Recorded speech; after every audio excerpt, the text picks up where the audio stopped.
Hai, assalamualaikum. Jumpa lagi sahabat bersama ilmu pengetahuan alam biologi. Kali ini kita akan membahas metode ilmiah dan keterampilan kerja ilmiah. Metode ilmiah. Metode ilmiah dan keterampilan kerja ilmiah. Bagaimanakah seorang ilmuwan itu bekerja? Para ilmuwan dalam bekerja memecahkan suatu masalah menggunakan langkah kerja yang teratur, sistematis, dan terkontrol yang disebut metode ilmiah. Dengan metode ilmiah, diharapkan akan memperoleh pengetahuan ilmiah yang bercirikan, objektif, konsisten, sistematis, dan universal. Metode ilmiah merupakan metode atau cara untuk memecahkan masalah yang dihadapi melalui tahapan-tahapan tertentu, yaitu dimulai dari merumuskan masalah, mengumpulkan data, menyusun dugaan, melakukan percobaan, membuat kesimpulan, dan kemudian menarik kesimpulan.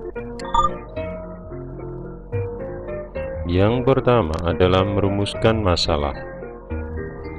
Masalah penelitian dapat diangkat dari masalah yang ditemukan di lingkungan kita atau dari permasalahan konsep yang telah dimiliki. Rumusan masalah memiliki ciri-ciri yaitu metode ilmiah merupakan metode atau cara untuk memecahkan masalah yang dihadapi melalui tahapan-tahapan tertentu, yaitu dimulai dari merumuskan masalah, mengumpulkan data, menyusun dugaan, melakukan percobaan, membuat kesimpulan, dan kemudian menarik kesimpulan.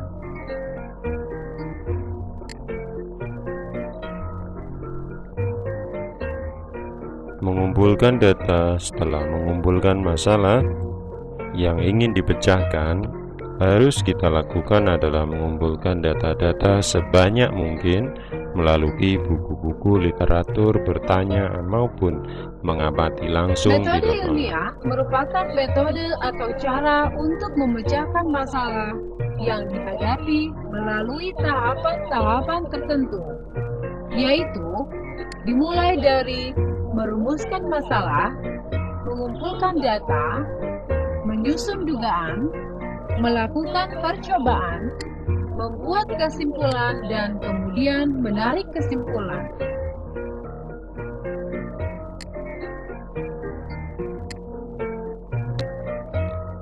Terakhir, data yang berkumpul dari hasil pengamatan merupakan data konkret yang belum mengandung arti apa-apa. Data hasil pengamatan baru mengandung arti bila diatur dan disusun sehingga menjadi pola yang bermakna. Metode ilmiah merupakan metode atau cara untuk memecahkan masalah. Tahukah kamu apa yang dimaksud dengan variabel? Variabel adalah faktor atau perlakuan yang berpengaruh terhadap hasil percobaan dan memiliki ukuran tertentu.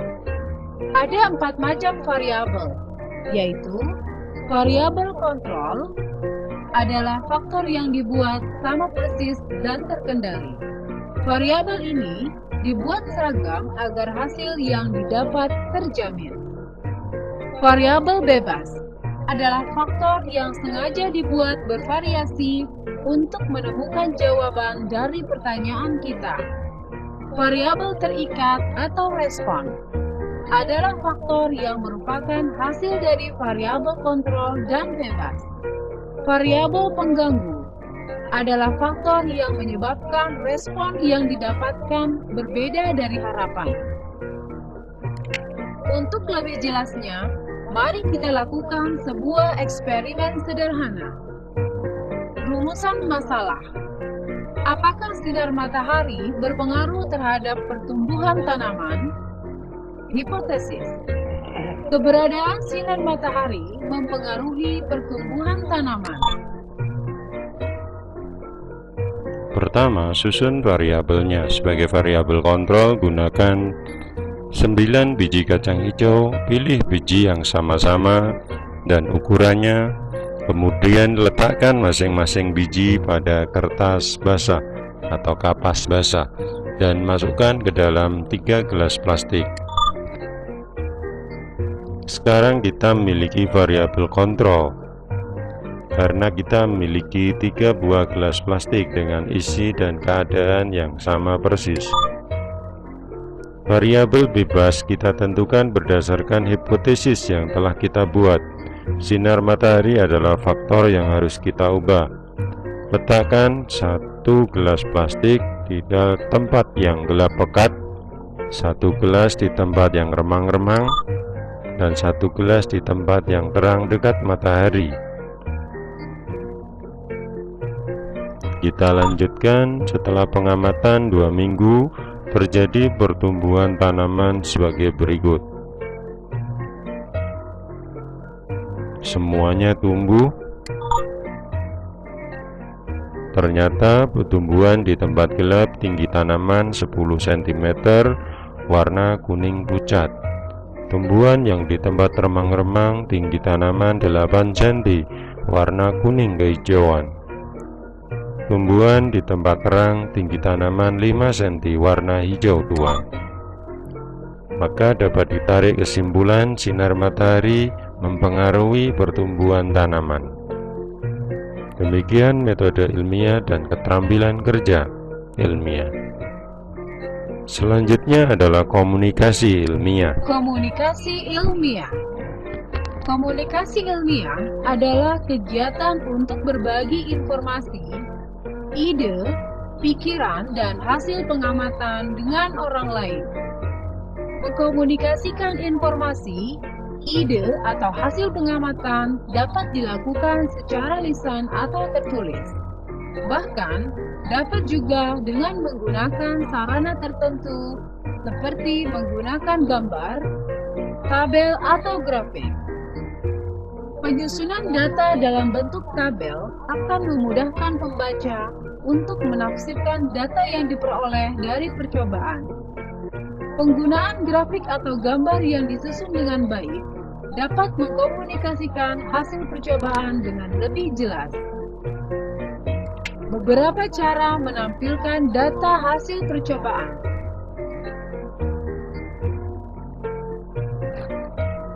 Yang pertama adalah ditampilkan dengan membuat tabel. Data dengan menampilkan data dalam bentuk tabel, orang akan lebih mudah menafsirkan data-data yang kita peroleh dari percobaan yang telah kita lakukan. Misalkan pengamatan 1 ada di tempat gelap, remang-remang, terang. Pengamatan 2 berbeda, 3 juga berbeda, 4 juga berbeda. Demikian juga dengan diagram batang. Diagram batang digunakan untuk memudahkan dalam membandingkan data yang satu dengan data yang lain. Ada diagram garis. Diagram ini berfungsi menggambarkan kenaikan atau penurunan dari pengamatan yang terus-menerus. Ada diagram lingkaran.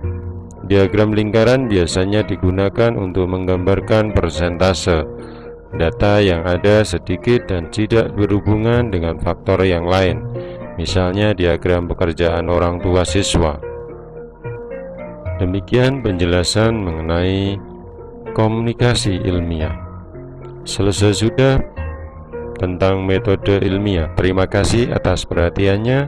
Semoga bermanfaat. Saya akhiri. Wassalamualaikum warahmatullahi wabarakatuh.